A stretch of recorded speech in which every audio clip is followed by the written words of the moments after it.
Okay, so hello everyone. We have here Mukul sir with us. Sir ने ये 2 बार UPPCS crack किया हुआ है and he will guide you today for your upcoming mains examination. So yeah, sir, handing over to you. हम लोग almost 3 to 4 month बाद मिल रहे हैं यहाँ पे। दिसंबर में लास्ट टाइम मीटिंग हुई थी और विकास सर से जैसा भी रिव्यू आया, सर बोल रहे थे कि काफी स्टूडेंट बता रहे थे कि फायदा हुआ था। ऑलमोस्ट प्रीलिम से 15 डेज बिफोर ही हम उस टाइम पर भी मिले थे। फिर भी मैं शॉर्ट इंट्रोडक्शन आपको दे देता हूँ। मैं 2 टाइम जो है यूपीपीसीएस क्वालिफाई किया हूँ और आज हम लोग यहाँ पर जैसे कि 20 डेज ऑलमोस्ट हमारे रिमेनिंग है मेंस होने में। बट हम मोटा मोटा 15 डेज लेके चलते क्योंकि पूरा कभी किसी को कोई 1-2 दिन प्रॉब्लम भी हो सकती है, कुछ कई सारी चीजें मैनेज करनी होती है, दूसरे सेंटर पर जाना होता है, तो 5 दिन हम काउंट नहीं करेंगे।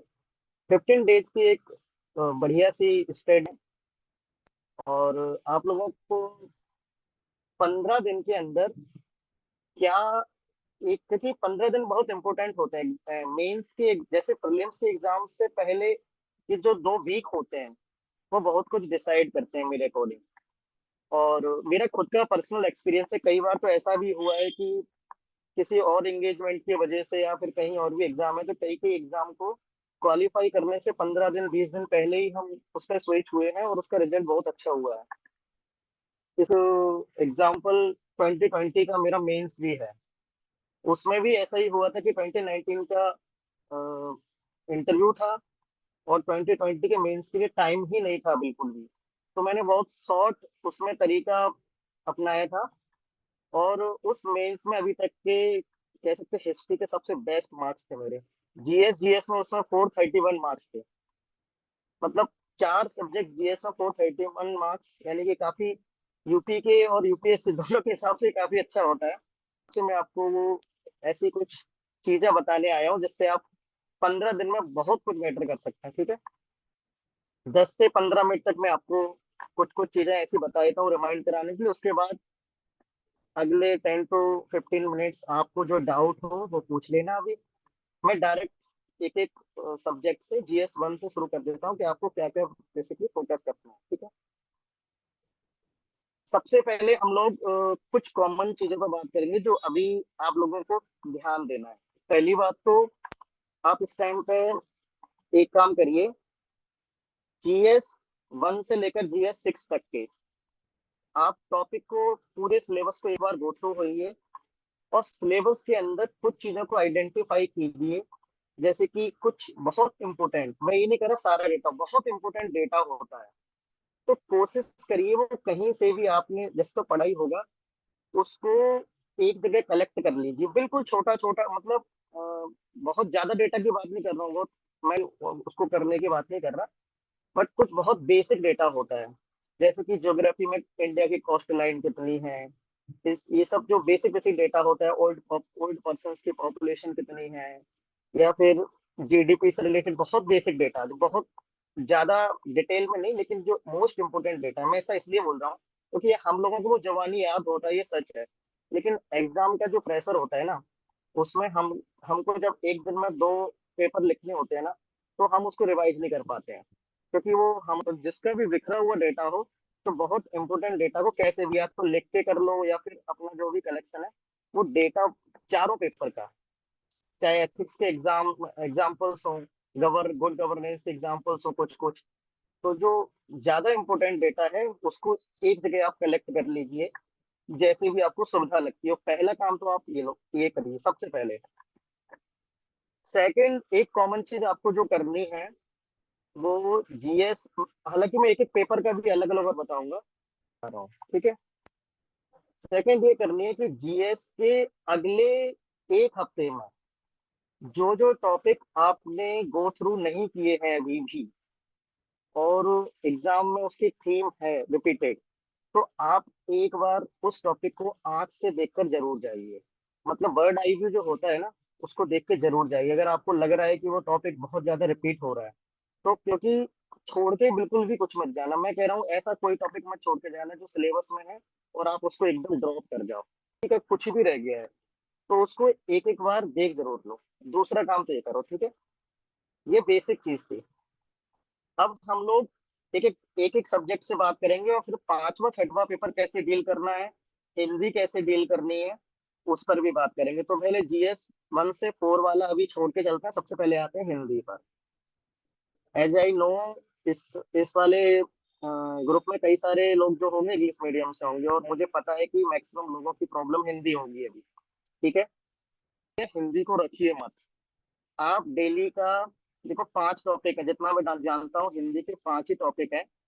आपको उन 5 टॉपिक की ग्रामर करनी है, बाकी आपको हिंदी लिखनी है, ठीक है। तो हिंदी लिखने के लिए जिनकी हिंदी बहुत ज्यादा वीक है, वो अपनी हिंदी को कम से कम एक पैरा, चाहे वो लेटर के थ्रू, चाहे संक्षेपण के थ्रू लिखिए, और उसमें बस इतनी सिंपल लैंग्वेज का यूज करिए कि हिंदी में वहां पर लिस्ट या जो बहुत कॉम्प्लेक्स वर्ड है वो मत लिखना। बस यहाँ पे घर पर प्रैक्टिस करके जरूर जाना। रीजन उसका ये है कि हिंदी में 110 मार्क्स तक आता है। अगर आप 90 प्लस भी लेके आ गए, जिसकी हिंदी बहुत वीक है, क्योंकि हिंदी को काफी कम 70 70 60 60 मार्क्स भी होता है। तो वो करता है ना, तो कई लोगों को पता नहीं चलता वो क्यों करता है। वो इसलिए करता है क्योंकि हम जब लिखते हैं ना तो बहुत छोटी छोटी गलती करते हैं, छोटी की मात्रा को बड़ी की मात्रा कर देते हैं। तो छोटा छोटा पहले लिख के देखिए, और कहीं कोई लिखने में प्रॉब्लम तो नहीं आ रही है आपको। और आधा से 1 घंटा, यानी मैं हिंदी के लिए आपको 1.5 घंटा भी, अगर अभी से डेली का 1.5 घंटा अगर आप हिंदी के लिए करोगे ना, तो आपके 5 टॉपिक हैं। उपसर्ग, प्रत्यय, आधा घंटा लिखने के लिए लगाइए। उसमें पूरा संक्षेप, मतलब कुछ भी लिख लीजिए, या तो एक दिन लेटर लिख लीजिए। लेटर में भी कुछ नहीं है, एक अर्धशासकीय, शासकीय, सूचना है। तो उसके अंदर 3 लेटर जब आप करोगे ना, तो बाकी सब रिपीटेशन ही होता है। जैसे अनुस्मारक का मतलब होता है कि उसी लेटर को आपको बार बार रिमेम्बर कराना। स्ट्रक्चर होता है ना, वो सेम होता है। तो आपके पास कोई भी ऐसी बुकलेट हो किसी की भी, उसमें फोकस करना स्ट्रक्चर पर, ना कि किसी का लेटर पढ़ने पर। स्ट्रक्चर को दिमाग में बिठा लीजिए कि अर्थशास्त्रीय का ये स्ट्रक्चर होता है, और दूसरे वाले लेटर का ये स्ट्रक्चर होता है, नोटिफिकेशन का ये स्ट्रक्चर होता है। स्ट्रक्चर पर फोकस करना, ठीक है। तो वो अपने आधे घंटे में किसी दिन संक्षेपण कर लिया, किसी दिन लेटर कर लिया, तो आधे आधे घंटे डेली करो। विशेषकर जिसकी हिंदी वीक है, देखो मैं पर्सनली, मेरे को करने की जरूरत नहीं पड़ती, मेरी हिंदी वीक नहीं है। हिंदी एक ऐसा सब्जेक्ट है जिसमें आप नंबर खींच सकते हैं, और कितनी भी वीक हो हिंदी, लेकिन अगर आपने आधा आधा घंटा लिखने पे दिया ना, तो आपको इतना कॉन्फिडेंस आ जाए कि 90 नंबर इजिली आ सकते हैं। तो हिंदी को पहली बात तो हल्के मत लेना। 100 नंबर अगर हिंदी में आते हैं तो आपके सिलेक्शन का चांस दुगना हो जाता है। और मेरे जब भी सिलेक्शन हुआ है उसमें हिंदी में 100 नंबर के करीब है, 100 प्लस नंबर ही रहे हैं। ठीक, मैं इस बात को आपको पूरा जोर देना चाहूंगा। दूसरा, हिंदी में 1.5 घंटा, करीब 1 घंटा, तो आधा घंटा हो गया, एक दिन में एक टॉपिक जरूर पढ़ो। जैसे कि वाक्यांश के लिए एक शब्द है, प्रत्यय उपसर्ग एक टॉपिक है, लोकोक्तियां मुहावरे एक टॉपिक है। और तो उनमें ना केवल उनका अर्थ समझने का प्रयास करो। जैसे लोकोक्तियां मुहावरे में कभी कभी घर में भी मम्मी पापा भी बोलते रहते हैं सेम टाइप के मुहावरे, तो उनको डेली डेली एक एक घंटा, बस 1 घंटा ग्रामर पे जरूर दो। कोशिश से करना हिंदी में एक भी गलती ना हो। जितना हिंदी में एक्यूरेट रहोगे उतना नंबर आपको मिलेगा, ठीक है। तो 1.5 घंटे मेरी शायद, पता है, मुझे लग रहा है कि आपको ये लग रहा होगा कि ये सर ऐसे एडवाइस क्यों दे रहे हैं, ये हम खुद कर सकते हैं। बट मैं ये कह रहा हूँ, कई सारे लोग ऐसे होते हैं वो कि हिंदी को छोड़ के जाते हैं, जिनका स्ट्रांग है वो भी हिंदी नहीं छोड़ना चाहिए।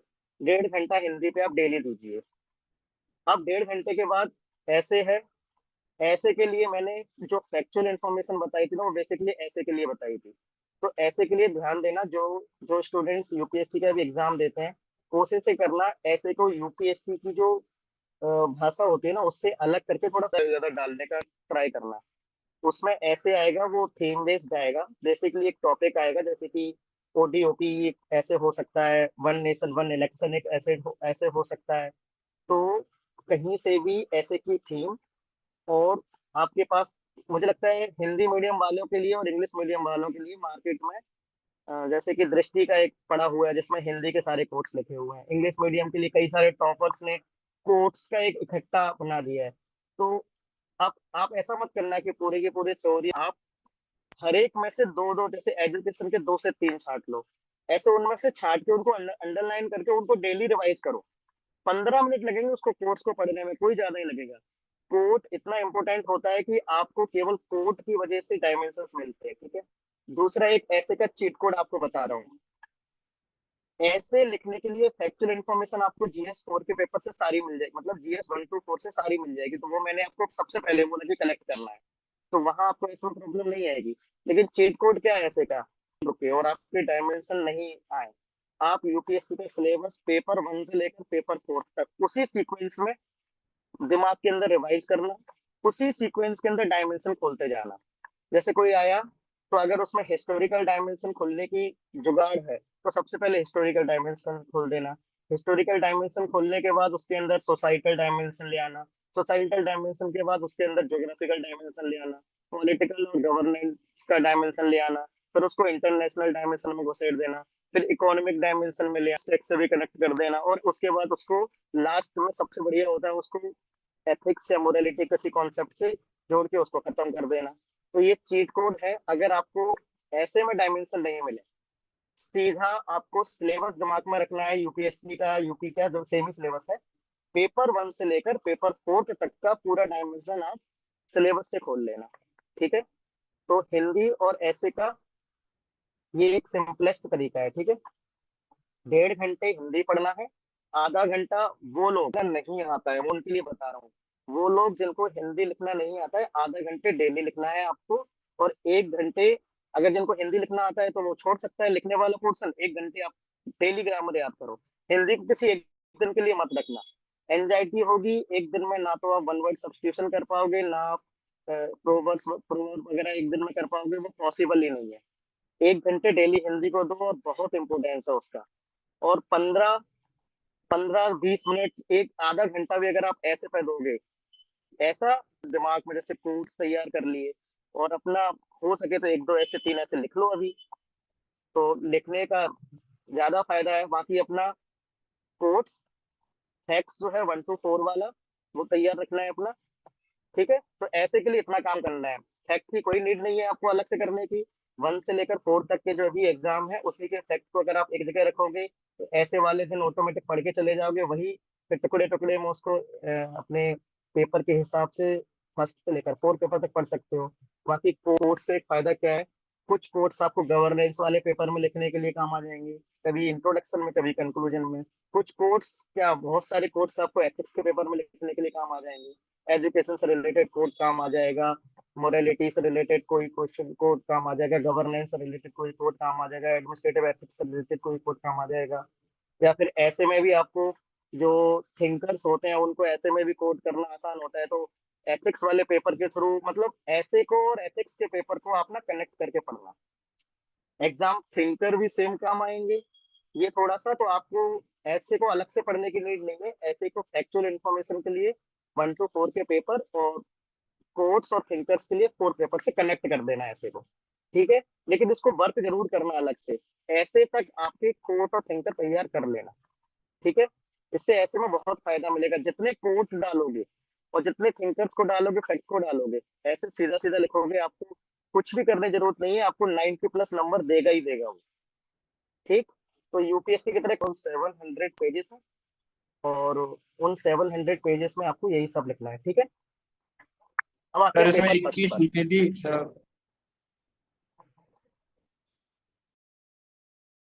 अ, एक मिनट बता रहा हूँ, आप अपने डाउट को ना एक कॉपी पे लिख लेना, मैं एक एक करके सारे पहले बता देता हूँ, तो आसानी होगी सबको, ठीक है।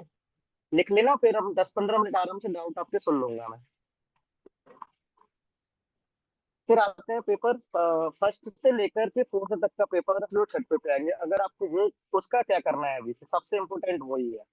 हुआ ये है कि 2023 में जो पहली बार 5th और 6th पेपर हुआ है, उसमें रिपोर्ट ये थी कि 6th पेपर में बच्चों के मार्क्स नहीं आए। मतलब कि बहुत 6th पेपर इतना डिसाइडिंग हुआ है कि किसी का सिलेक्शन भी 6th पेपर के बेस पे हुआ है, और किसी का सिलेक्शन रुका है तो भी 6th पेपर के बेस पे हुआ है। तो और सबसे बड़ी प्रॉब्लम सबके लिए यही है, बहुत सारे लोगों ने अभी यूपीएससी का भी प्रीलिम्स दिया होगा, तो शायद ज्यादा पढ़ नहीं पाया होगा, तो करना क्या है, तो सब लोग पांचवें छठवें को लेकर बहुत परेशान है। मैं आपको एक शॉर्ट ट्रिक बता रहा हूँ उसकी, सीधा सीधा आपको करना है। पांचवें और छठवें पेपर के लिए अच्छा, एक पीडीएफ मेरे पास आई है, उसमें 8 साल की योगी गवर्नमेंट की कुछ उपलब्धियां हैं। वो मैं पीडीएफ आपको एक शेयर करवा दूंगा, इस मेरे को ध्यान आ गई अभी। तो आपको क्या करना है, इस बार का जो बजट था, ठीक है, बजट बहुत छोटा सा है यूपी का। तो बजट में से टॉपिक के कुछ कुछ इंफॉर्मेशन अंडरलाइन कर लेना, सीधा सीधा याद करना है उसको, ठीक है। जैसे आपको फैक्चुअल इंफॉर्मेशन 1 से 4 वाली मैंने बताई थी ना, वैसे ही। तो बजट की लेटेस्ट इंफॉर्मेशन याद करना है। और बाकी आपको क्या करना है, वैसे तो आपके पास किसी ना किसी का नोट्स होगा, किसी के पास घटना चक्र का, फोरम आईएएस का, या फिर किसी का भी आपके पास नोट्स हो, वो तो आप देख ही रहे होंगे। लेकिन अगर बहुत ज्यादा किसी ने नहीं भी पढ़ा है, तो मैं आपको सच सच बात बताऊं, फिफ्थ पेपर के लिए जैसे आप कभी देखोगे तो आपने प्रीलिम्स यूपी स्पेशल पढ़ा होगा, उसमें वो कोर फैक्ट्स की किताब आती है। कोर फैक्ट की किताब के अंदर जितना जितना हिस्ट्री लिखा है ना, उसी हिस्ट्री को आपको डिफाइन करना है। देखो, जैसे यूपी की हिस्ट्री का कोई क्वेश्चन आएगा, तो वो नेशनल हिस्ट्री है बेसिकली। अब उसके अंदर जितनी इंफॉर्मेशन दी है कोर फैक्ट के अंदर, अगर आपने उसको भी पढ़ लिया है, तो भी आपका काम चल जाएगा। बाकी पेपर 1 से लेकर 4th तक की इंफॉर्मेशन आपको अप्लाई करना है, बस उसके अंदर यूपी स्पेसिफिक फैक्ट डाल दो। फिफ्थ पेपर में इससे काम चल जाएगा। सिक्स पेपर के लिए मैं आपको बता रहा हूँ क्या करना है। पेपर फर्स्ट में मैक्सिमम जगह पे, चाहे वो हिस्ट्री हो चाहे पॉलिटी हो, उसमें जैसे पॉलिटी में कुछ स्पेशल नहीं है। पॉलिटी में आपको स्टेट गवर्नमेंट की जो लक्ष्मीकांत से पॉलिटी आप पढ़ते हो, उसी को डायरेक्ट लिखना है उसके अंदर। बट आपको जो स्पेसिफिक इंफॉर्मेशन है, उसका जरिया यूपी सरकार का बजट आया है, उसके अंदर हर एक को सेक्शन बांट बांट के उसमें इंफॉर्मेशन कुछ दे रखी है। उसको आप उसी में अंडरलाइन करके थोड़ा थोड़ा पढ़ लेना। और एक डॉक्यूमेंट है, छोटा सा है, ज्यादा बड़ा नहीं है। उसके अंदर भी बहुत सेगमेंटेड तरीके से उन्होंने 8 साल में गवर्नमेंट ने क्या किया है, वो मैं इसलिए बता रहा हूँ क्योंकि वहां आप जितना इस टाइप की इंफॉर्मेशन डालोगे ऑथेंटिसिटी के साथ, वो आपको मार्क्स मिलेंगे। और पांचवे छठवे पर आपको मेहनत करनी पड़ेगी। मैं तो आपको ये सलाह दूंगा कि आधी आधा टाइम आप जीएस 1 से 4 तक दो, तो आधा टाइम आप फिफ्थ और सिक्स पर दो। रीजन ये है कि फिफ्थ और सिक्स में नंबर काट रहा है, ठीक है। फिफ्थ पेपर में तो इससे काम चल जाएगा। सिक्स पेपर में, सिक्स पेपर में मैंने जब क्वेश्चन पेपर का एनालाइज किया था, तो उन्होंने मैक्सिमम क्वेश्चंस कुछ थीम्स पे पूछे हैं। या तो वो प्रोग्राम पूछ रहा है यूपी गवर्नमेंट का, या फिर कोई रिलेटेड प्लान, या फिर पॉलिसी, या फिर स्कीम। ये ट्रिपल पीएस का फॉर्मूला है, programme, plan, policy and scheme. चार चीजों से ही क्वेश्चन पूछ रहा है। वो ये रहा है उसके अंदर कि देखिए, कोई भी पॉलिसी आती है, उसके जब ऊपर की कुछ चीजें पूछते हैं, तो उसमें या तो उसका ऑब्जेक्टिव लिखा रहता है, टारगेट लिखा रहता है। उसमें 2 से 4 लाइन ऐसी होती हैं जो उसकी जो नीचे का पोर्शन होता है वो कॉमन होता है। ज्यादातर बच्चे क्या कर रहे हैं कि प्रोग्राम पॉलिसी को नाम तो याद रख ले रहे हैं, जैसे साइबर पॉलिसी कब आई है, और भी जितने भी यूपी गवर्नमेंट की पॉलिसी कब आई है, लेकिन उसके अंदर की इंफॉर्मेशन उनको नहीं पता है। मैं आपको इस बात पे एकदम फोर्सली कह रहा हूँ, यूपी गवर्नमेंट की प्रोग्राम पॉलिसीज को चार चार पॉइंट के साथ आप अभी अभी 15 दिन है, डेली आपको पढ़ना ही है। अगर वो नहीं करोगे आपको, तो प्लीज आप माइक बंद कर लो। तो अगर आप उसको नहीं करोगे, आपको सिक्स पेपर में मार्क्स नहीं मिलेगा, जनरलाइजेशन से सिक्स पेपर में मार्क्स नहीं मिलेगा। आपको ज्यादा मेहनत सिक्स पेपर के लिए करनी है। और मेहनत का मैं बता रहा हूँ, जो भी स्कीम्स है वो सीधा ही पूछेगा। स्कीम युवा सशक्तिकरण योजना सीधी पूछ सकता है।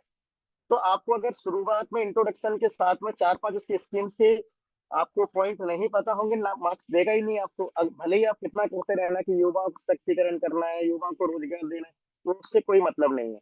50-50 पिछली बार वो, तो उसका कब से कब स्कीम लॉन्च हुई है, क्या उसका ऑब्जेक्टिव है, ये बेसिक इन्फॉर्मेशन आपको डालनी ही पड़ेगी।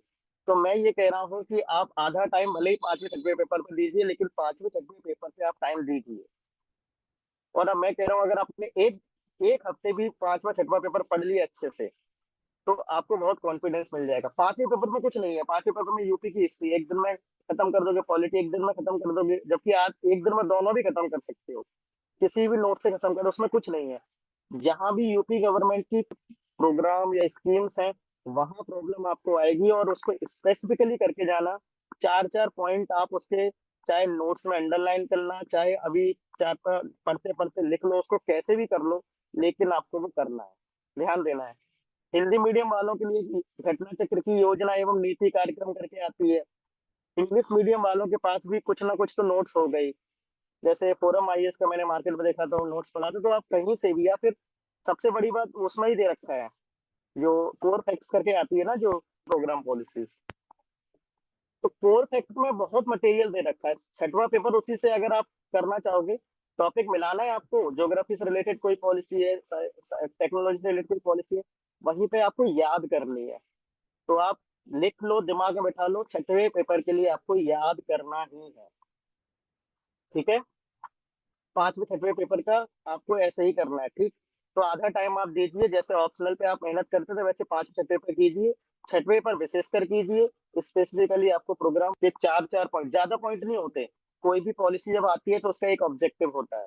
ट्रेड पॉलिसी है, उसका एक ऑब्जेक्टिव होता है कि इतने से इतने तक ट्रेड बढ़ाना है हमको। उसकी एक टाइमलाइन होती है। और अगर उसमें जैसे कोई स्पेसिफिक डेटा है, जैसे कि हमको अगर एम्प्लॉयमेंट से रिलेटेड कोई डेटा है कि इतने लोगों को हमको एम्प्लॉयमेंट देना है, तो इस टाइप की चीज अगर आपको दो चार फैक्ट हर एक पॉलिसी से पता है तो आप लिख दोगे। ठीक है। और इसका पता कैसे चलेगा कि इंपोर्टेंट कौन सी है, मैंने आपको बताया कि बजट को एक बार गो थ्रू हो जाना। छोटा सा ही बजट है, कोई इकोनॉमिक्स केवल बजट है, 30 से 40 पेज का बजट है केवल। अगर आप उसको गो थ्रू हो जाएंगे तो आपका काम हो जाएगा। यूपी गवर्नमेंट का बजट जरूर पढ़ लेना आप, ठीक है। दूसरा, फर्स्ट से फोर्थ पेपर में आपको क्या करना है, हिस्ट्री के लिए कोशिश ये करना कि, वैसे तो आपको थीम वाइज पूरी हिस्ट्री तैयार होगी, लास्ट के टाइम में सिलेबस देखना, जैसे उसमें आर्ट एंड कल्चर दे रखा है, तो बेसिक इन्फॉर्मेशन जो होती है ना उसको एक बार देख लेना। मतलब विद फैक्चुअल इन्फॉर्मेशन, क्योंकि वहां आपको प्रॉब्लम उसी से आएगी। तो हिस्ट्री ज्योग्राफी दिक्कत आने वाली है, लेकिन इन लास्ट के डेज में एक एक दिन डेडिकेटेड करके इसी हफ्ते 1.5 घंटा मैंने ऐसे और उसके लिए बताया था।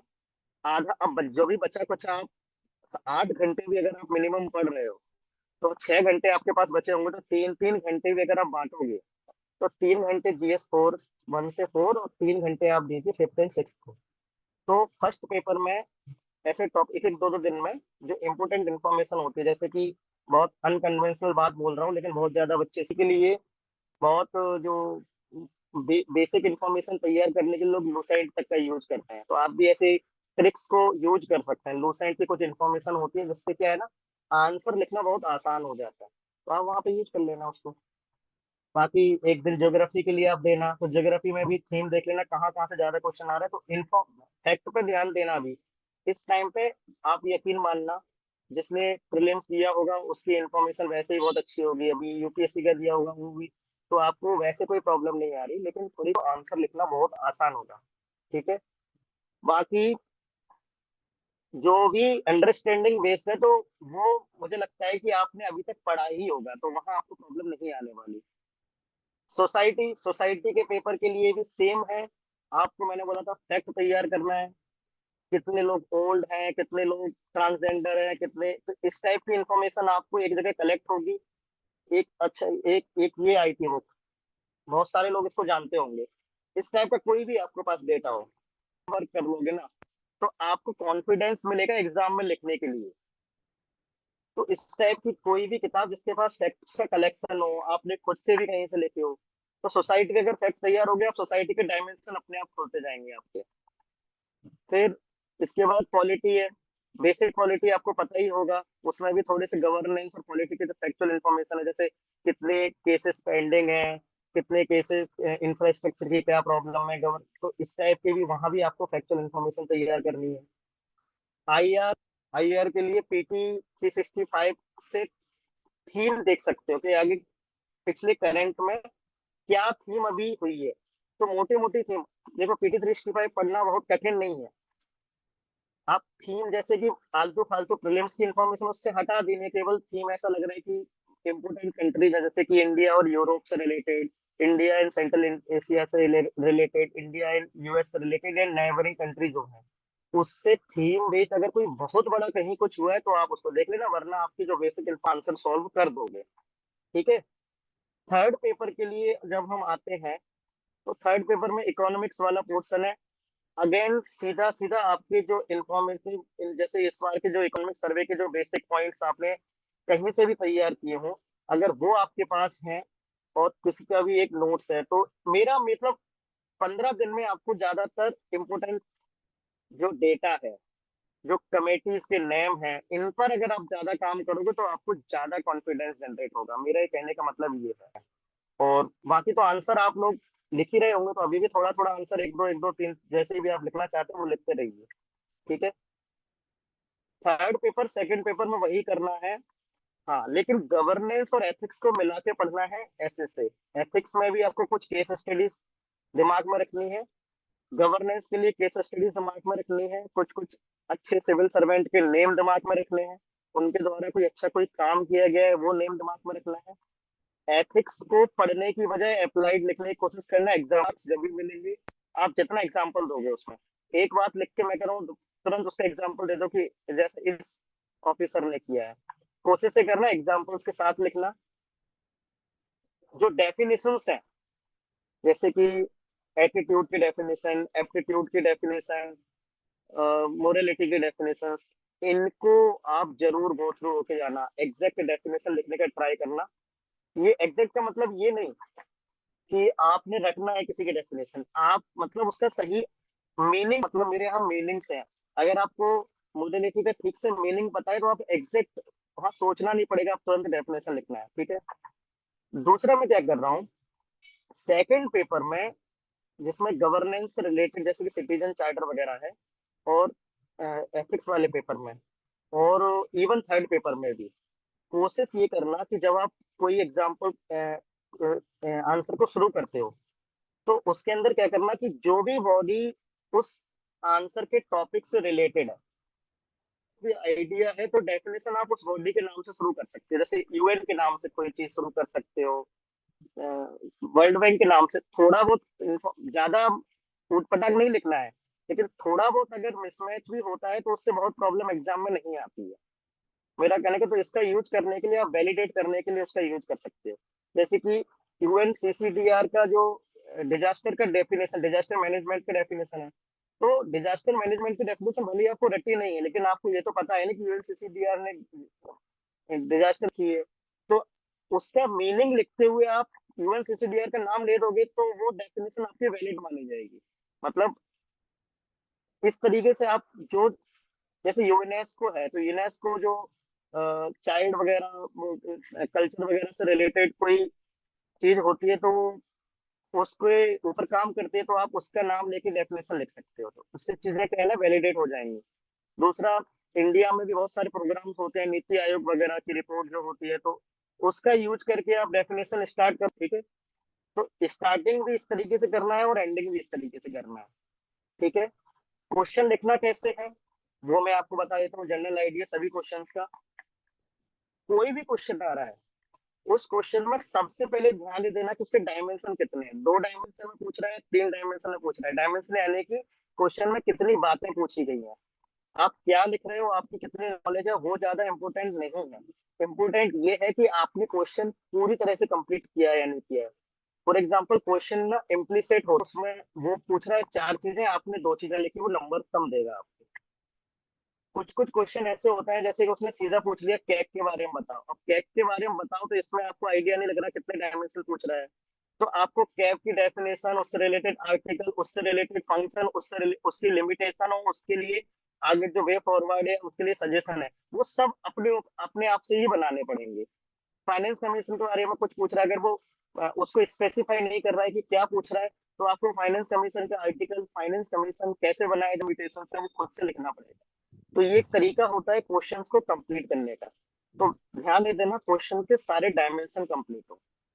ठीक है। आंसर राइटिंग में कैसे लिख रहे हो, पॉइंट वाइज लिख रहे हो, पैराग्राफ वाइज लिख रहे हो, वो बात का मैटर है, वो अपनी अपनी सहूलियत से आप कर रहे हो।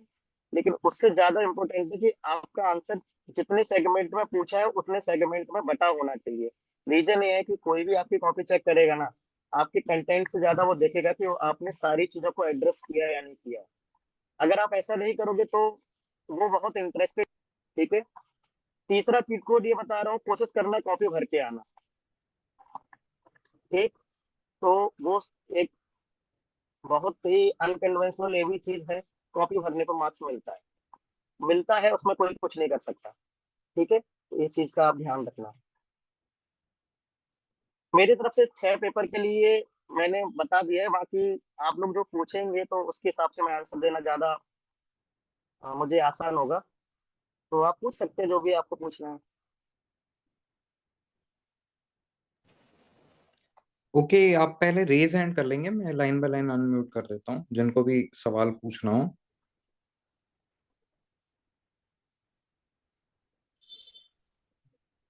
एनीवन?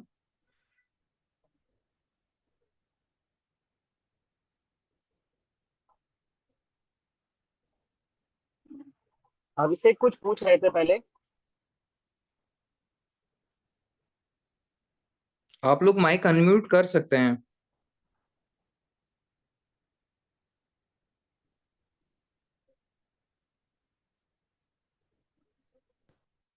हेलो। हाँ अभिषेक बताओ। आवाज आ रही है सर? हाँ आ रही है, आपकी आवाज बताओ। सर एक चीज इसमें सर, ये ऐसे वाले पार्ट में मुझे पूछनी थी। सर ऐसे वाले पार्ट में थोड़े से जो टॉपिक्स आते हैं, जैसे इनके सेग्रीगेटेड तो है 9 टॉपिक्स में, बट कुछ कुछ जो टॉपिक्स हैं थोड़े से उसमें अनकन्वेंशनल से टॉपिक्स पूछे गए हैं, टाइम एंड रिपीटेड। तो वैसे तो 4-5 थीम्स में तैयार किया है कंटेंट, बट अगर वो अनकन्वेंशनल से टॉपिक आते हैं तो बिकॉज अभी तक जहाँ भी टेस्ट लिखे वहाँ पे कोटेशन से स्टार्ट किया, तो सजेशन ये आया कि भाई एनेक्डोट वगैरह भी लिखो, थोड़ा सा स्टोरीज वगैरह भी लिखो। बट वो थोड़े हर टॉपिक्स में फिट नहीं हो पाते आप जो एनेक्डोट तैयार करके जाते हो। तो आपका इस पे क्या व्यू है ऐसे वाले पे? देखो ऐसे को ना, तीनों ऐसे को आपको एक तरीके से नहीं लिखना है। किसी एक ऐसे को आपने पोएम से स्टार्ट कर दिया, किसी एक टॉपिक को आप किसी एनेक्डोट से स्टार्ट कर सकते हो, हुआ है, या फिर ऐसा आप स्टोरी आप खुद भी मेक कर सकते हो, किसी एक को उससे कर सकते हो। कई कई टॉपिक ऐसे होंगे ना जिसको आप डायरेक्ट, जैसे क्वेश्चन का आंसर लिखते हैं ना, उस टाइप से भी स्टार्ट कर सकते हो। इसका कोई एक रूल नहीं है। हाँ कोशिश से करना तीनों के तीनों ऐसे के टॉपिक को अलग अलग तरीके से डील करना, एक तरीके से मत करना। जैसे किसी को खत्म पोएम से कर रहे हो तो किसी को कोट से खत्म करना। तो एक एक तरीका मत अपनाना। दूसरी बात, ऐसे में ध्यान में रखना, पैराग्राफ जब राइटिंग आप करो ऐसे में ना, कि उसमें हेडिंग बनाने से बचो। हेडिंग मत बनाना। एक पैराग्राफ खत्म हो रहा है तो दूसरा पैराग्राफ उससे कनेक्ट होना ही चाहिए। ऐसे नहीं कि मतलब डायमेंशन, जैसे पॉलिटिकल डायमेंशन ऊपर रखा है तो उससे कनेक्ट करके उसी में एक इशारा कर दो कि नीचे हम इकोनॉमिक डायमेंशन लिखने वाले। इससे क्या है ना, ऐसे की फ्लूडिटी बनी रहती है, वो ऊपर से नीचे तक एक जहां से स्टार्ट हो रहा है, फिर बीच का जो भी है उसमें पार्ट है, उसमें लिमिटेशंस हैं, उसके अंदर जो भी उसके चीजें हैं वो लिखना है, और फिर अब देके जाना है। ऐसा मत करना कि कोई फैक्ट आगे लिख दिया फिर ध्यान आया तो पीछे से लिख दिया। ये सब मत करना है। ऐसे की फ्लूडिटी को बनाए रखना। ठीक है। और तीनों ऐसे आप किसी भी तरीके से शुरू करते हैं। हिंदी में ऐसे को बोला ही जाता है निबंध, निबंध, जिसमें कोई बंधन नहीं है। तो ऐसे स्टार्ट करने खत्म करने का कोई तरीका नहीं होता है। आप किसी भी तरीके से कर सकते हो, पोएम से भी कर सकते हो, कोट से भी कर, इवन दोनों चीजें ना हो तो भी कर सकते हो, आप डायरेक्ट जनरल इंफॉर्मेशन से कर सकते हो।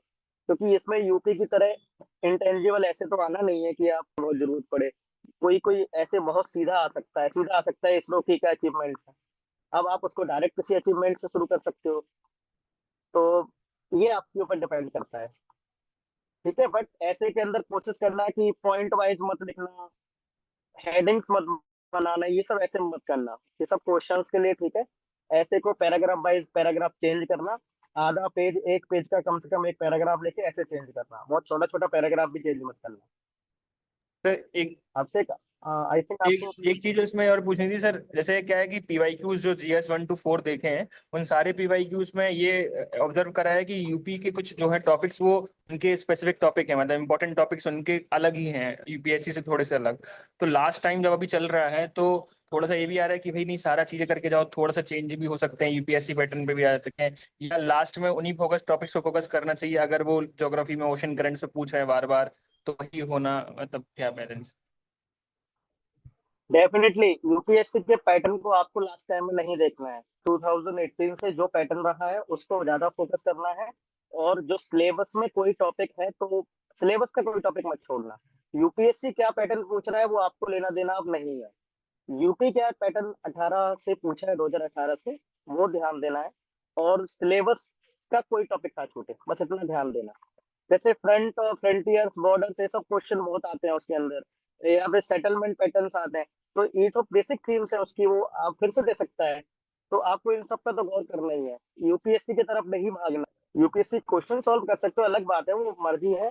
बट आपका जो फोकस होना चाहिए वो यूपी के क्वेश्चन के पैटर्न पे होना चाहिए, क्योंकि आपको अल्टीमेटली यूपी का एग्जाम देना है, यूपीएससी का नहीं। Okay sir, thank you sir. और कोई डाउट किसी को? Hello Anshul sir. ने पूछा है सर, टेस्ट सीरीज में मार्क्स 80s में स्टेगनेंट हो गए हैं, how I will increase it further. Anshul, test series का फाइनल एग्जाम से कोई संबंध नहीं है। कैसे, आपको बता दिया, आपको कुछ इन्फॉर्मेशन है वो कलेक्ट करिए। कहीं ना कहीं लैक ऑफ इन्फॉर्मेशन हो सकता है, लैक ऑफ डायमेंशन हो सकता है, वो आप एड्रेस कर रहे होंगे वहां पे। हाँ, लेकिन हो सकता है कि ये भी हो सकता है कि आप अच्छा भी लिख रहे हो टेस्ट सीरीज वाला, अपने अकॉर्डिंग कम मार्किंग कर रहा हूँ, कई सारे उसके इश्यूज होते हैं। तो कोचिंग के टेस्ट सीरीज से फर्क तो फाइनल एग्जाम में कुछ नहीं पड़ता है, लेकिन अगर आपको बेसिक लग रहा है कि ये इन्फॉर्मेशन मुझे डालनी चाहिए, तो वो आप बेसिक इन्फॉर्मेशन अगर लैक कर रहे हैं तो आप जरूर उस इन्फॉर्मेशन को अकॉर्डिंग टू टॉपिक, कुछ डेट कम्युनिटीज को, कुछ इंपॉर्टेंट जो स्टैटिक का पोर्शन होता है, जैसे हिस्ट्री में भी स्टैटिक की जो इंफॉर्मेशन होती है, अगर उसमें लैग कर रहे हैं तो उसको आप कर लो, तो नंबर बढ़ेंगे डेफिनेटली। सर, 5 और 6 को कैसे कवर करें? आज से ही, अगर आपने अभी तक छोड़ रखा है तब भी मैं कह रहा हूँ डेली आपको 5-6 पेपर को आधा आधा पढ़ना है। 6वें पेपर के लिए मैंने आपको बोला है, यूपी के जितने प्लान प्रोग्राम स्कीम से आप उसको याद करना है आपको, क्योंकि सीधा क्वेश्चन प्लान प्रोग्राम स्कीम से ही आएगा। साथ साथ उसकी जो अंदर की डिटेलिंग है उसको भी याद कर लो आप 6वें पेपर के लिए। 5वां पेपर तो आप किसी भी नोट से डायरेक्ट पढ़ लिए, डेली पढ़ो और आधा टाइम दो। 5वें 6वें पेपर के लिए मैं फिर कह रहा हूँ आधा टाइम दो, उसको आप नहीं कर सकते। बाकी डायमेंशन तो आपको same first to fourth paper में मिल जाएगा, गवर्नेंस के बेसिक डायमेंशन तो मिल ही जाएंगे। अब यूपी में करप्शन की प्रॉब्लम कोई अलग थोड़ी होगी, यूपी में कानून व्यवस्था की, लॉ एंड ऑर्डर की कोई प्रॉब्लम अलग से थोड़ी होगी। तो बेसिक तो आपको मिल ही जाएगा, लेकिन स्पेसिफिक तो ही नंबर मिलेंगे, अदरवाइज जनरलाइज वो भी मार्क्स भी जनरलाइज देगा। किसी को और को कोई प्रॉब्लम हो तो बताओ। हाँ। हेलो। हेलो सर, मुझे। हाँ मनीषा बताओ। हाँ सर, मुझे मैंने अभी बेसिक का प्रिंट किया, टाइम नहीं मिला था, और हिंदी मैंने अभी पढ़ना थोड़ा सा शुरू किया है, तो इसके लिए मुझे क्या करना चाहिए? मुझे इसको देख के भी थोड़ा उसमें कॉन्फिडेंस मनीषा करना। थोड़ा सा, मनीषा एक मिनट, थोड़ा सा लाउड हाँ। बोलो।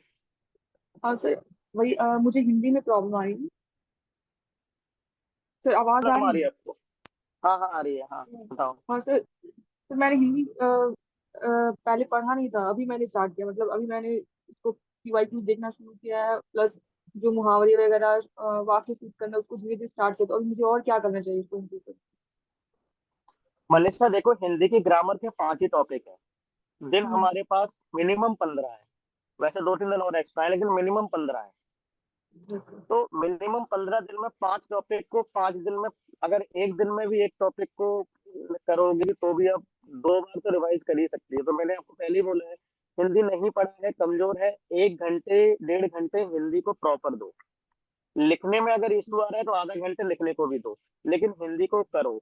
आप उसको वीक नहीं रख सकते, क्योंकि वो मैटर करता है, कई लोगों का सिलेक्शन, कई लोगों की तो रैंक उसकी वजह से बहुत कम हो जाती है।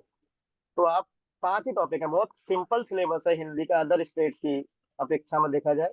5 टॉपिक है, आप उसको टारगेट कर करके उसको रट लो। लॉन्ग शब्द पढ़ना है तो आपको रटने ही पड़ेंगे, आप उसको करो।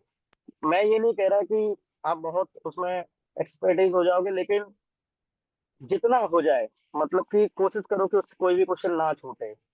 तो अगर आपके 90 के करीब भी नंबर आपके आ जाएंगे तो आपका बहुत अच्छा उसमें रहेगा। तो डेली के लिए 1-1.5 घंटा 1.5 घंटा मिनिमम दो आप उसको हिंदी में, जैसे। Topic wise. सर। 5 ही ग्रामर का टॉपिक है।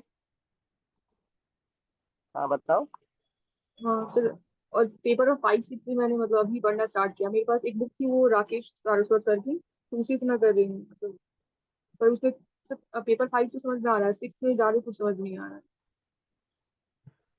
5-6 में क्या प्रॉब्लम आ रही है आपको? सर 5 तो समझ में आ रहा है क्योंकि इसमें थोड़े हिस्ट्री टॉपिक्स है, पॉलिटिक्स, वो समझ में आ रहा है। 6 में सर समझ नहीं आ रहा एग्जैक्टली कि 6 तो मैं फिर कह रहा हूँ, 6 के सारे क्वेश्चंस मैंने देख लिए हैं। यूपी की स्कीम्स, यूपी के प्रोग्राम, यूपी के प्लान, इसी से क्वेश्चन आ रहा है वो। और आपको पढ़ना पड़ेगा वो इंग्लिश। जैसे आप प्रीलिम्स के लिए वो तथ्य सार कोर फैक्ट उसमें दे रखे हैं, तो आप प्लान पॉलिसीज को करो। मतलब जितनी कम से कम 20-25 पॉलिसीज है यूपी गवर्नमेंट की, कम से कम 5 क्वेश्चन मिनिमम आएंगे उससे, आएंगे ही आएंगे। और क्या देगा वो? यूपी के एनवायरमेंट में एनवायरमेंट से रिलेटेड पॉलिसी पूछ लेगा, इंफ्रास्ट्रक्चर में इंफ्रास्ट्रक्चर से रिलेटेड पॉलिसी पूछ लेगा, या फिर कोई उनकी फ्लैगशिप स्कीम है वो पूछेगा। तो स्कीम्स, प्लान, पॉलिसीज का बेसिक जो डेटा है वो आपको पता होना चाहिए, नहीं तो आंसर सॉल्व नहीं होगा। ठीक है, तो आप डेली पढ़ो, आधा टाइम जीएस का, आधा टाइम इसमें दो। छठवां पेपर अगर कमजोर है तो उसको ज्यादा अच्छे से करो फिर। ठीक है, सर तो जितने भी जैसे टॉपिक्स है इंफ्रास्ट्रक्चर वगैरह, एग्रीकल्चर, जैसे एक्सपोर्ट पॉलिसी, टॉपिक उसकी उठाना स्कीम तैयार कर इंफ्रास्ट्रक्चर। देंगे। Yes sir. हाँ, तो इंफ्रास्ट्रक्चर से रिलेटेड जितनी स्कीम्स है, देखो मैं क्या इस पे फोकस क्यों करा रहा हूँ। इंफ्रास्ट्रक्चर क्या है, उसकी क्या प्रॉब्लम्स है, वो आप यूएस पेपर थर्ड में पढ़ लोगे, ऑलरेडी यस पढ़ी सर। होगी आपने। बट यूपी यस से सर। रिलेटेड इंफ्रास्ट्रक्चर पढ़ने के लिए आपको यूपी की पॉलिसीज पता होना चाहिए, और वो पता होना चाहिए। लोड कम कर सकते हो, जैसे कि थीम तो आप कर सकते हो जीएस के पेपर से कवर, लेकिन आपको स्पेसिफिक यूपी की जानकारी के लिए आपको यूपी, जैसे इंफ्रास्ट्रक्चर टॉपिक लिया, अब इंफ्रास्ट्रक्चर से रिलेटेड यूपी में कितनी स्कीम्स चल रही हैं वो पढ़ लो। इंफ्रास्ट्रक्चर से रिलेटेड कितने प्लान है, पॉलिसीज है, वो पढ़ लो आप। या कोई मेजर ब्रेक थ्रू अभी हुआ है, अब जैसे मेजर ब्रेक थ्रूज में बहुत सारी चीजें हैं। डिफेंस कॉरिडोर है, जेवर एयरपोर्ट है, एक्सप्रेस वेज है इंफ्रास्ट्रक्चर में। अब इनके नाम पता होना चाहिए आपको लिखने के लिए, तभी मजा आएगा। Yes sir. सर और तो जो इस टाइप यूपी से का आपको बजट, 6 पेपर करना है। सर जो 2024 का और 2025 दोनों ईयर का यूपी का बजट करना है। क्या? सर 2024 और 2025 दोनों ईयर्स का यूपी का बजट करना है, लास्ट ईयर का नहीं। ऐसे कवर नहीं करना है ना, कहीं पर स्कीम्स जो एक साथ लिखी हो वो देखना है आपको। उसमें सारी लिखी होती है ना। अब जैसे मोदी गवर्नमेंट के हम कोई प्लान पढ़ते हैं तो कोई 2014 में आए, ऐसे अलग थोड़ी पढ़ते हैं, पॉलिसी जितनी एक साथ लिखी होती है। तो आपको वहाँ फिर नहीं तैयार वो, थोड़ी करना है। सर मैं बाकी इस बजट के बात में बारे में बात बजट, कर रही हूँ। बजट केवल इसी साल का नहीं, पीछे नहीं जाना ओके। है, इतना सब टाइम नहीं है। इसी साल का बजट go through हो जाना एक बार। अच्छा okay. Okay sir budget okay. के अंदर बहुत सारे वो भी मेंशन किए होंगे उन लोगों ने। जैसे कोई किसी का इंडेक्स, आरबीआई का इंडेक्स मेंशन किया हुआ है उन्होंने, तो यूपी की क्या परफॉर्मेंस रही है। तो इस टाइप की चीजें, वैल्यू एडिशन होता है एग्जाम में। बजट में तभी तो आप लोगों को बता रहा हूँ बजट का इंपॉर्टेंस क्या है। बजट में बहुत सारी ऐसी चीजें हैं, बहुत अलग कर देगा दूसरे लोगों से। ट्रेडिशनल नोट से ज्यादा बेनिफिट बजट का है, बहुत बड़ा थोड़ी है, छोटा सा है। तो बजट तो ओके। सभी लोग पढ़ लेना, सेकंड पेपर में बहुत हेल्पफुल है बजट। अब आपको रेवेन्यू एक्सपेंडिचर कैसे पढ़ना है, ये सब थोड़ी पढ़ना है, वो तो आपको जीएस थर्ड में ऑलरेडी पता है। जीडीपी कैसे कैलकुलेट होती है, जीएसडीए कैसे कैलकुलेट होता है, सब ये आपको ऑलरेडी पता है। बट आपको डेटा ही तो फिट करना है ना यूपी वाला। तो बजट से अच्छा डेटा कहाँ मिलेगा आपको? बाकी जो यूपी की आपकी जो बुक होगी उसमें से पॉलिसीज और लिस्ट, वैसे बहुत कठिन नहीं है, छठवां पेपर भी कठिन नहीं है। हम बेसिक मिस्टेक कर रहे हैं, हम इतनी मोटी कोई किताब लेके आते हैं, उसके पढ़ते जा रहे हैं। अब उसकी लैंग्वेज जब हम खुद लिख सकते हैं थर्ड पेपर से, सेकंड पेपर से, तो हम उससे लैंग्वेज क्यों पढ़ रहे हैं? हम डायरेक्ट हिट करो ना, जो क्वेश्चन है उसको डायरेक्ट हिट करने के लिए डायरेक्ट यूपी की इन्फॉर्मेशन पढ़ो। लैंग्वेज आपके पास ऑलरेडी है। इसलिए मैं आपको कह रहा हूँ कि आप स्मार्ट तरीके से काम करिए, आपको डायरेक्ट डेटा पढ़ना है। आपके पास लैंग्वेज है, जीएस फर्स्ट से लेकर फोर्थ तक की लैंग्वेज आपके पास है, अलग से नहीं होगा। लॉ एंड ऑर्डर यूपी का अलग से नहीं होगा। हिस्ट्री भी ऑलमोस्ट हम आर्ट एंड कल्चर जो नेशनल का पढ़ते हैं उसमें यूपी स्पेसिफिक पढ़ लेते हैं। तो ऐसा कोई भी पोर्शन यूपी में अलग से नहीं होने वाला। सिटीजन चार्टर यूपी में जो जैसे वर्क करेगा वैसे नेशनल लेवल पर भी कर रहा होगा। बट सिटीजन चार्टर से रिलेटेड कोई यूपी की इन्फॉर्मेशन है उसको केवल पढ़ लिया। तो आपको डेटा तैयार करना है। डायमेंशन आपके जीएस फर्स्ट से फोर्थ तक में हो जाएगा। लोगों ने गलती यही की कि डायमेंशंस को ही दोबारा नोट से पढ़ते जा रहे हैं, डेटा है ही नहीं। डेटा नहीं है, नंबर नहीं मिलेगा सिक्स पेपर में। इसलिए आपको स्पेसिफिक यूपी का डेटा होना चाहिए, तभी नंबर मिलेगा। वन फोर्थ में, वन से लेकर फोर्थ में जरूर मिल जाए, लेकिन इसमें नहीं मिलेगा। ठीक है। Yes sir. कोई और डाउट? Yes sir. सर मेरा सवाल है, सर अभी तक मैं यूपीएससी प्री वाला कर रही थी, अभी मैं उससे फ्री हुई हूँ, तो सर मैंने एस से हिंदी पेपर 5 और 6 लगभग कर लिया है और उसमें कॉन्फिडेंस है। सर 1 to 4 अभी उतना देखा नहीं है, हालांकि उससे पहले मतलब प्री से पहले मैंने सब देख के रखा था। सर मैंने एफएलटी और हाफ लेंथ टेस्ट अभी बहुत कम लिखा है, मतलब आधा मैंने बस एक अभी हाफ लेंथ टेस्ट लिखा है। फरवरी में सर मैंने फुल लेंथ टेस्ट लिखा था। सर अभी मुझे कितना लिख लेना चाहिए कि उस दिन मेरा छूटे ना और एक उससे हो जाए? कितना लिखना चाहिए वो मैटर नहीं करेगा, मैटर ये करेगा कि आपको दिमाग में फ्रेमिंग बन पा रही है या नहीं बन पा रही। आप एक दो क्वेश्चन लिख लो चलेगा, दिमाग में फ्रेमिंग। सेकंड, जो आपने बोला कि आपका कंप्लीट हो जाए, आप ना सभी लोग जो छोटे वाले क्वेश्चंस हैं और बड़े वाले क्वेश्चंस हैं उसको पहले बराबर बराबर टाइम के अकॉर्डिंग पहले आपको ये दिमाग में बिल्कुल फिक्स कर लेना है पेपर के टाइम पे कि मुझे पर क्वेश्चन इतने मिनट में ही खत्म करना है। फॉर एग्जाम्पल 180 मिनट्स आपके पास होते हैं, ठीक है। 180 मिनट्स में से मैं 20 मिनट पूरा उनका जो प्रोसीडिंग्स होती हैं उसमें 50 तरह की चीजें, कभी साइन कराना है, ये कराना है, अटेंडेंस लेना है, उसको हटा देता हूँ, तो आपके पास 160 मिनट्स है।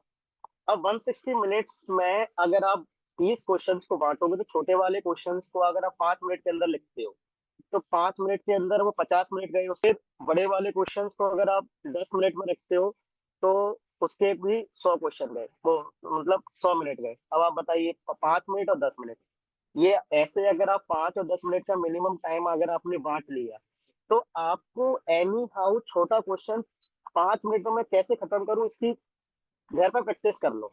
पूरा क्वेश्चन पेपर लिख नहीं पा रहे वो मैटर नहीं करेगा, एक क्वेश्चन आप कितने टाइम में खत्म कर पा रहे हो। अगर आपकी उस चीज की प्रैक्टिस है तो वहां पर आप जैसे ही खत्म कर लो 5 मिनट में एक क्वेश्चन, 5 मिनट में फट फट फट किसी 5 से मैं तो कह रहा हूँ 4 ही मिनट में खत्म करने का ट्राई करो। रीजन ये है कि किसी क्वेश्चन में अगर आपको थोड़ी इन्फॉर्मेशन कम है तो अगर आपने थोड़ा भी सोच लिया तो 5 की जगह 6 मिनट भी लग सकता है, किसी को आप जल्दी कर दोगे। तो इस टाइप से पर क्वेश्चन आप प्रैक्टिस कर लो। अगर आप पर क्वेश्चन लिख पा रहे हो कोई प्रॉब्लम नहीं है, पर क्वेश्चन का लिखने का ट्राई करो। और ऐसे आप मेंटलिटी लेके जाओ कि वहां पर आपको क्वेश्चन को कंक्लूड करना ही है। कुछ इन्फॉर्मेशन जैसे, और वहां पे फोमो मत रखना कि मैं ये चीज भूल रही हूँ, या फिर यहाँ पे भी लिखने में कि मैंने 90% फैक्ट पढ़ोगे तो आप उसमें से 30% मुश्किल से क्वेश्चन में रिप्रोड्यूस कर पाओगे। ऐसा नहीं है कि आप सारे फैक्ट्स वहां लिख दोगे। तो इस चीज को दिमाग में मत लेना, कोशिश से करना कि पूरा जल्दी जल्दी आपको लिखना है, जितना आ रहा है उतना लिखो बस। लेकिन आपको क्वेश्चन पेपर पूरा लिखना है, कोई भी एक भी सिंगल क्वेश्चन छोड़ के मत आना। क्वेश्चन छोड़ना बहुत बुरी चीज है, क्योंकि क्वेश्चन अगर आप छोड़ोगे तो आपको 0 मार्क्स मिलेगा, अदरवाइज आपको आधा, एक, दो, कुछ भी मिल सकता है। और ऐसा कोई क्वेश्चन उसमें नहीं आने वाला जो आपके क्वेश्चन सारे आपके जाने पहचाने होंगे, ठीक है। पर क्वेश्चन प्रैक्टिस आप कर लो एक बार। पर क्वेश्चन, बड़ा वाला क्वेश्चन 10 मिनट के अंदर लिख पा रहा है या नहीं लिख पा रहा, छोटा वाला 5 मिनट के अंदर लिख पा रहा है नहीं लिख पा रहा, इसकी प्रैक्टिस कर लो। टेस्ट सीरीज कोई कम लिखता है कोई ज्यादा लिखता है, वो बहुत अपना पर्सनल होता है। टेस्ट सीरीज से ज्यादा मेरी ये सलाह रहती है कि आप ज्यादा एनालिसिस करें पीवाई क्यूज का। और बाकी आप ये देख लो कि आपके टॉपिक प्रिपेयर है यानी कि आप सब टॉपिक जो भी सिलेबस में दे रखे हैं वो सारे प्रिपेयर है नहीं, इस पर ज्यादा फोकस करो। किसी भी कम लिखे तो उसका लोड लेने की कोई जरूरत नहीं है, उससे कुछ फर्क नहीं पड़ता है। सर ये बहुत valuable advice, thank you sir, आपने दी कि मैं पर क्वेश्चन के हिसाब से ट्राई करूँ। ये सर बहुत अच्छी एडवाइस। हाँ पर yes, thank you sir. Welcome. और कोई? Hello sir. सर हाँ कोई तो बताओ। मेरा क्वेश्चन ये है कि जैसे आपने बताया कि क्वेश्चन पूरे करने हैं, और दूसरी चीज कि भर भर के मतलब अच्छे से लिखना है।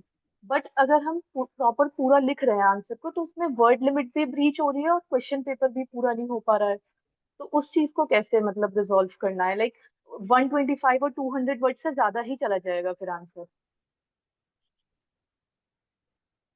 अच्छा देखो, आप आपको पहले अपना ऑब्जेक्टिव देखना होगा कि ऑब्जेक्ट हमारे हमारे ना कुछ ऑब्जेक्टिव्स होते हैं हर हर चीज करने में। तो ऑब्जेक्टिव में भी प्रायोरिटी होती है। जैसे अब्राहम लिंकन का एक बहुत फेमस कोट है, वो जब वो उनका होम सिविल वॉर तो उन्होंने उसमें एक कोट दिया था कि मैं स्लेव सिस्टम खत्म कर पाया और कंट्री को बचा पाया तो मैं वो करूंगा, अगर मैं आधा स्लेव सिस्टम खत्म कर पाया और कंट्री को बचा पाया तो वो करूंगा। और अगर मैं स्लेब सिस्टम खत्म नहीं कर पाया फिर भी कंट्री को बचा पाया फिर तो वो करूंगा। मतलब उनका प्राइमरी एम था कंट्री को बचाना। ठीक है। तो यहाँ पर जो मैंने चीजें बताई है ना, उसका प्राइमरी एम है आपको पेपर कंप्लीट करना। अगर आप 2 पेज पूरे नहीं भर पाते, 1.5 पेज में पेपर कंप्लीट कर पा रहे हो, तो आपका 1.5 पेज लिख के ही सही, लेकिन पेपर की किसी में 2 पेज लिख दिए, कोई क्वेश्चन छोड़ दिया। प्राइमरी एम आपके 20 के 20 क्वेश्चन अटेम्प्ट करना। दूसरी बात, किसी की राइटिंग छोटी होती है, किसी की राइटिंग बड़ी होती है। अब जिसकी राइटिंग बहुत छोटी होती है तो वो चाहकर भी 2 पेज 3 पेज नहीं भर सकता है, तो वो कम में भी लिखता है। मैं खुद काफी कम लिखता हूँ, मुझे बहुत अच्छी मार्किंग हुई है उसमें, ऐसा नहीं है। मेरी राइटिंग छोटी है। तो ये कोई हार्ड एंड फास्ट रूल नहीं है इसका। अगर अगर आप लिखते हो प्रॉपर तो उसका फर्क पड़ता है, लेकिन ऐसा नहीं है कि अगर आपकी राइटिंग छोटे और आपने सारी चीजें डील कर दी और 1.5 पेज में लिख पाया है तो आपको जबरदस्ती उसको खींचना नहीं है। दूसरी बात, छोटी राइटिंग में स्वाभाविक सी बात है वर्ड लिमिट ब्रीच होगी, तो आपको वर्ड लिमिट ब्रीच करने से बचना है। यूपी में ऐसा भी केस सुना गया था कि वर्ड लिमिट ब्रीच करने से नंबर कटे थे। तो प्राइमरी एम आपके क्वेश्चंस को पूरा करना है। अगर आपकी राइटिंग छोटी है तो 1.5 पेज में खत्म कर सकते हो, इससे कोई वो नहीं। वैसे ही 125 लिखवाता है वो, तो वो वैसे भी 1.5 पेज से छोटी राइटिंग या ठीक ठाक एवरेज लिखने वाले के लिए 1.5 पेज से ऊपर जाएगा ही नहीं वो वर्ड। क्रॉस मतलब एक लाइन खींच देना। जो बड़ा बड़ा लिखता है, मैं उसके लिए बता रहा हूँ, जो बहुत मोटा मोटा लिखता है, दूर दूर लिखता है, बहुत खिलाड़ी लोग होते हैं, तो वो क्या करते हैं कि बड़ा भी लिखेंगे, दूर भी लिखेंगे और कम भी लिखेंगे, तो दिखता है वो कम लिखा हुआ है, तो उसको पूरे पेज भरना है। कभी कभी 2 पेज के अंदर भी पूरा नहीं कर पाते लोग। ठीक है। जी सर, थैंक यू।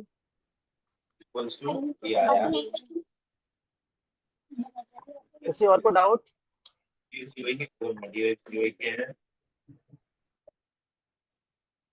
निशा कुछ कह रही?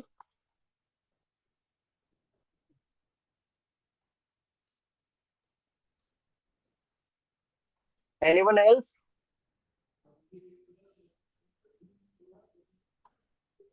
I think so they are done with the doubts.